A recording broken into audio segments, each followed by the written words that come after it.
Sabies que pots guanyar 500 euros explicant la teva tesi doctoral? Això t'interessa. Per què vas decidir participar en el concurs? Estava acabant una mica ja enfocant l'últim any de tesi i el format m'agradava, de poder acompanyar les piulades amb il·lustracions i dibuixets. A què anava la teva tesi? Doncs la tesi va sobre unes estructures que estan al cervell, els corpora milàcia o wasteosomes, i els estudiem perquè la nostra hipòtesi és que acumulen substàncies de rebuig i que, per tant, poden ser una font de biomarcadors per malalties neurodegeneratives. Què en vas aprendre?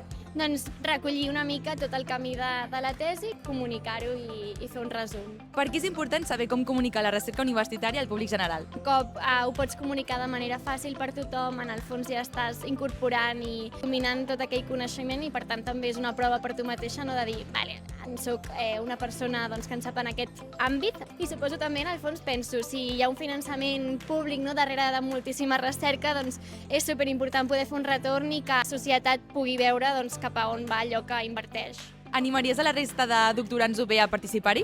Per descomptat, la tesi té moltes coses, té molts moments de laboratori i de recerca que estàs tancat i, per tant, aprofitar totes les oportunitats de fer coses que surtin més enllà, cap a divulgació, cap a sociabilitzar, doncs és una molt bona oportunitat. Recorda que per participar a l'Hilo Tesis 2026 no has de presentar un fil, has de presentar un carrusel d'imatges.